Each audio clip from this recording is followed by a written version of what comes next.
Bonjour à tous, mesdames, messieurs, monsieur le directeur général de l'Agence régionale de santé, mesdames, messieurs, chers amis, chers collègues.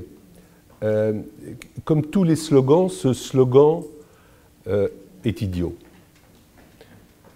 70% de chirurgie ambulatoire en 2022 et demain on rase gratis. Si on ne comprend pas ce qu'on essaye de mettre sous ce slogan et surtout comment on pourrait le faire réalité, ça restera un slogan. Les slogans sont aussi nombreux que les rapports qui ne sont pas lus. Décréter qu'en 2022, nous ferons 70% de chirurgie ambulatoire, c'est en fait mettre en route une machinerie qui a débuté il y a longtemps et dont je suis absolument sûr qu'elle ne sera pas terminée en 2022. La médecine est faite par des professionnels. Ces professionnels ont besoin d'apprendre leur pratique, d'être éduqués médicalement. Et lorsqu'on se fixe un objectif aussi ambitieux, cela veut dire que tout petit, les gens qui s'engagent dans ce processus vont devoir y être habitués et en être enseignés. Je pense que c'est un point, j'enfonce des portes ouvertes, qui est fondamental. Ça veut dire que ce dont nous avions l'habitude de... N'y voyez aucune provocation de l'apparat de la chirurgie conventionnelle est bousculé par d'autres habitudes. D'autres habitudes anesthésiques, d'autres habitudes chirurgicales, d'autres habitudes en termes de parcours patient, d'autres habitudes d'organisation. Donc ce n'est pas youpi 70% de chirurgie ambulatoire en 2022, c'est une véritable révolution à laquelle vous souhaitez participer. Et nous ne pouvons pas, nous, faculté de médecine, et c'est, comme disent les psychanalystes, c'est de là que je parle, nous ne pouvons pas en être absents, puisque l'éducation de nos jeunes médecins se fait dans les facultés de médecine. En tout cas, c'est comme ça jusque-là, et je pense qu'on peut souhaiter que ça le reste pour quelques années encore. Bien avant la spécialisation, cette façon de prendre en charge les patients va devoir être expliquée, va devoir être démontrée, va devoir être montrée sur tous les lieux de stage de ces étudiants hospitaliers, puis de ces étudiants de 3e cycle avant qu'on leur enlève les petits trous, puis une fois qu'on leur a enlevé les petits trous, pour qu'ils deviennent progressivement, le plus tard possible, grâce à Dieu, il faut quand même garder à l'esprit que nous sommes le pays de Tanguy, des Tanguy, et donc, mais quand même, à un moment, ils accèdent à l'autonomie. Et cette autonomie, elle doit avoir présente à l'esprit un certain nombre de pratiques. Donc cette partie d'enseignement, elle est capitale.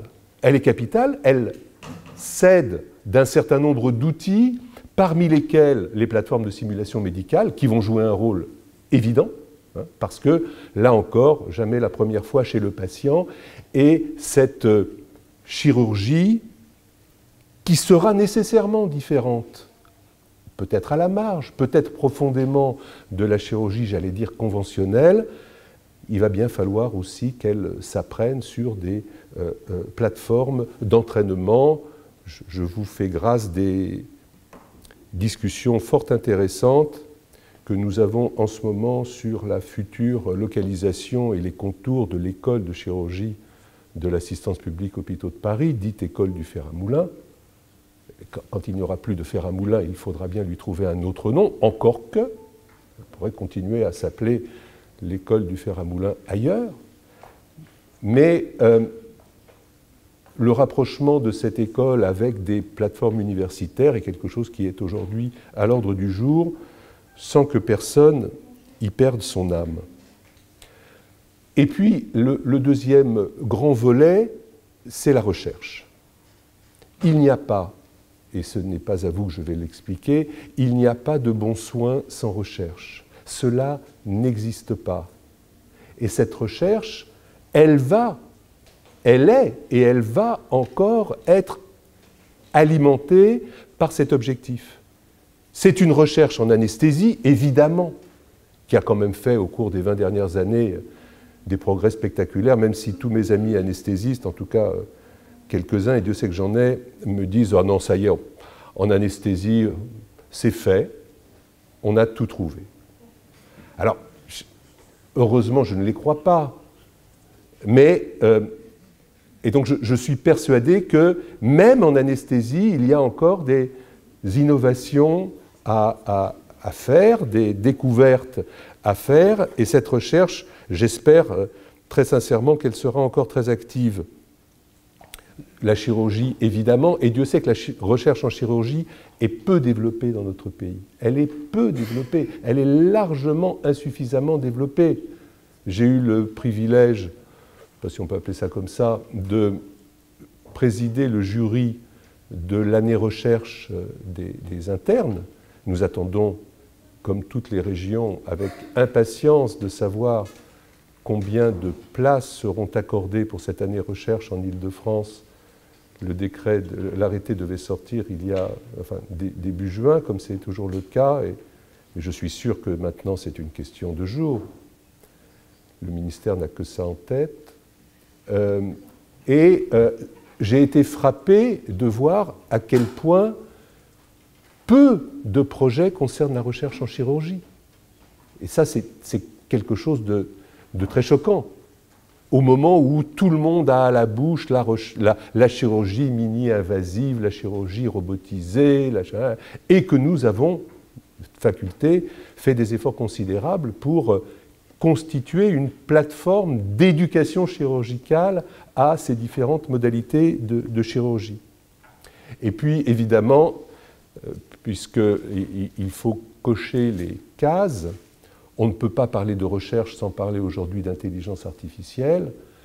Je ne suis pas sûr que ce soit en chirurgie qu'elle trouvera à s'exprimer, mais certainement dans les bases de données et l'accompagnement intelligent des patients dans leur parcours de chirurgie ambulatoire. Comment on leur envoie un SMS avant et comment on leur envoie un SMS juste après. Je donne un simple exemple. Et comment, à partir de ces bases de données, on fabrique de l'intelligence, de l'apprentissage profond, comme on dit, et comment on perfectionne ou on auto-perfectionne ces outils, qui sont le troisième volet très important. Les patients ne se prennent pas en charge de la même manière, ni dans l'unité de chirurgie ambulatoire, ni avant le passage en unité de chirurgie ambulatoire, ni après. Et pour terminer, et c'est une dimension que je pense extrêmement importante, en tout cas que nous mettons en avant dans notre faculté comme dans toutes les autres, je pense qu'il y a une dimension éthique et médico-sociale à laquelle on n'échappe pas. Ce n'est peut-être pas aussi facile de parler de chirurgie ambulatoire, de retour à domicile, de réadaptation accélérée, etc., quand on est dans un bassin de population extrêmement défavorisé, extrêmement peuplé, avec une sous-densité médicale, si on compare cela à notre petit écosystème, là où nous sommes assis ou debout aujourd'hui, et où là, il y a des misères partout, mais il y a des endroits où il y en a franchement plus qu'ailleurs. Donc la chirurgie ambulatoire, elle doit évidemment être adaptée en fonction des conditions socio-économiques et en fonction des caractéristiques médico-sociales, et c'est aussi sur ces aspects-là que seront évalués ces parcours de chirurgie ambulatoire, et je pense que leur évaluation sera tout aussi indispensable que leur mise en place. Je vous remercie beaucoup et je vous souhaite une excellente journée.